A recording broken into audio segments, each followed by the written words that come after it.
afternoon, everybody. Welcome back to yet another video here on Count Infinity. And today we're going to be talking about creating free Minecraft servers. Because who loves free stuff? I certainly do.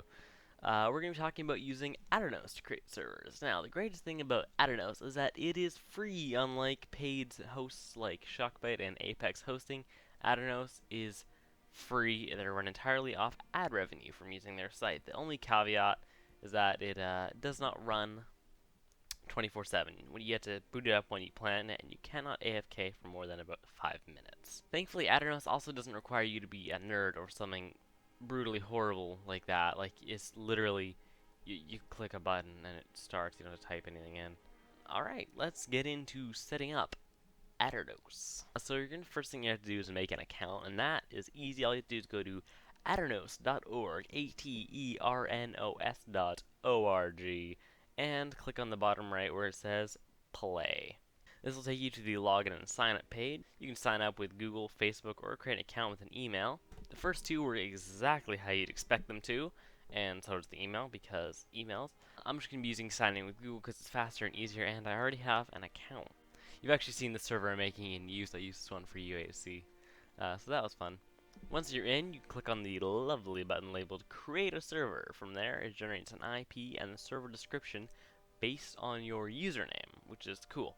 But you can change both of these to whatever you want. Then you can select whether the server is for Java or Bedrock. I'm using Java, but Bedrock is viable too. Once you confirm, the first screen to show up will be the home screen, which is nice because it allows you to launch a server and also adjust basic parameters like software and Minecraft version. I'm running the latest version because why not? So now you are technically done, and you could boot up the server and play as much as you want, but there's more. There's always more. You can change things, like everything, just like you can in a regular Minecraft world. It is super easy to do. We're going to be taking a look through all the menus, because they put everything in menus. Menus are fun. Let's take a look at the first menu, the server menu. You're already on this page. Like I said, you can change things like software and version of Minecraft. The second page is the options page. Now, you can change some things here, like the server properties, but not all of them necessarily. There are more you can change. In the options page, you can also change the number of player slots if you want to make the server for just a couple of people, then that is always there. You can also change the game mode, and that's basically it. Now, of course, these changes do not take effect until the server is restarted. Next one up is the console. Now, the console is your best friend. It does require you to be a little bit nerdy about the commands, but that's fine. That's fine. Now, you cannot use relative coordinates. That is the biggest issue because this is a server-side command prompt. This is not the in-game chat. So, if you're running a command, you have to do absolute positioning and not relative to your position or a player position unless you want to go through all the steps to get player position. Number 4 is the log. The log will include anything, meaning anything that goes to the console that happened the last time the server was booted. This includes loading chunks, dying, chatting, or anything else that shows, like I said, in the console. It's kind of boring. Let's move on. The players page is the next page. This page allows you to edit who is whitelist or banned, as well as make operators and give them command in-game privileges. You can also ban players and IPs. So if you have a friend and you just don't like him, and you know what his IP is, boop, you're done. Software page is number 6, and you can change whether the server is vanilla or it uses plugins or mods. Oh my word. Selecting something like Spigot or Forge will open up a new page where you can sort through all the plugins Aternos has made readily available, and there is a lot of them. Like, more than I've cared to look through. Next up is the files page. This one's a little bit technical. You can do some old school backups as well as install data packs. You can also do chunk pruning, which is handy for the end, which once explored can be reset for a new set of cities and islands. I have done this. It is actually pretty handy. If your server hasn't been booted, there won't be basically anything there. And you can stay tuned for a video on how to install data packs on Aternos.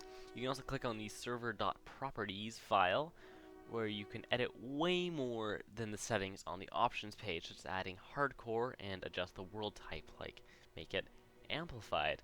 Yeah. Coming in at 8th is the worlds tab. From here, you can upload, download, or completely regenerate the overworld, end, and nether.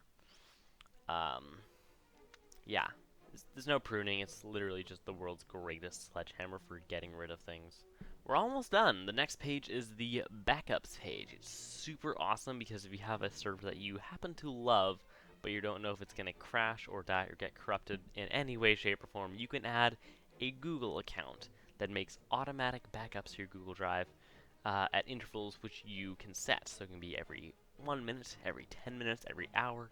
Super handy. And finally, the last page in Aternos is the access page. This is where you can add other Aternos accounts that lets your friends edit or administrate your servers. Well, server that you access them to. On Nameless, for example, me, 2451, and the Sufferer can edit and change everything, while everyone else has start-stop privileges, just so that you don't have anarchy. You'd be surprised. So that's basically how to use Aternos server.